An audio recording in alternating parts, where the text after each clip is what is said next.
Naomba serikali ya Kenya. Naomba serikali ya Kenya.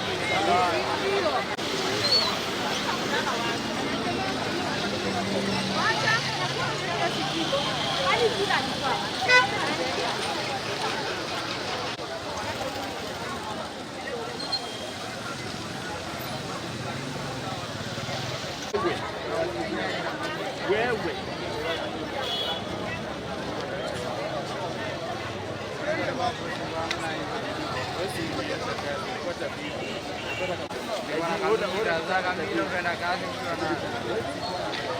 mimi naingia kuna nimekuja jambo wera haya bibari tunaga miki ya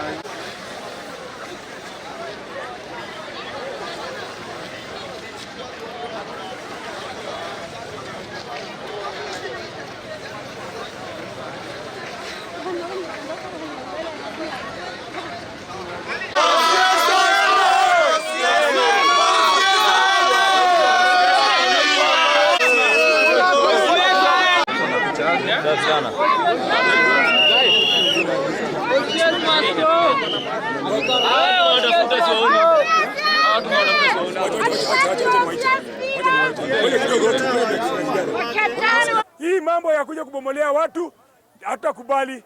Mwanzo saa hii watu tuko na flooding. Manyumba za watu zimejaa maji. Watu hawana chakula. Watu wamelala kwa tent. Alafu bado unakuja kuwabomolea. Jana Sakaja alikuwa anapeana chakula Mukuru kwa Ruben. Leo alikuwa anafukuja kuja kupeana hapa Mukuru kwa Njenga.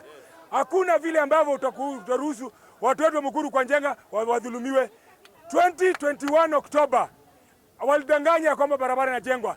Wakakuja kapita na barabara, alafu baadaye wakaingia polisi, wakaileta matingatinga, mabakol, zikakuja zikaanza kubomolea watu. Raundi hii hakuna kuwaruhusu. Hii kiwanja ni ya wakaji wa Mukuru kwa Njenga.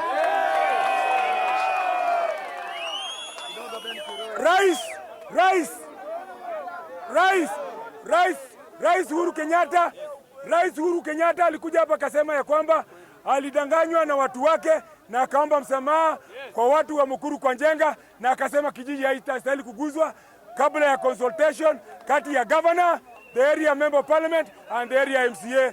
Kwa hivyo mimi sijakonsultiwa. Governor Sakaja tumeongea na yeye, hajakonsultiwa. MC wetu hajakonsultiwa. Kila jambo la siku hizi kulingana na katiba mpya inasema kukue na public participation. Hakuna public participation imefanywa, hakuna barabara. Kwa hivyo nyinyi kama wananchi wa Mukuru kwa Njenga, na nyinyi wote kama wananchi wa Embakasi South, tusije tukakubali mambo ya barabara.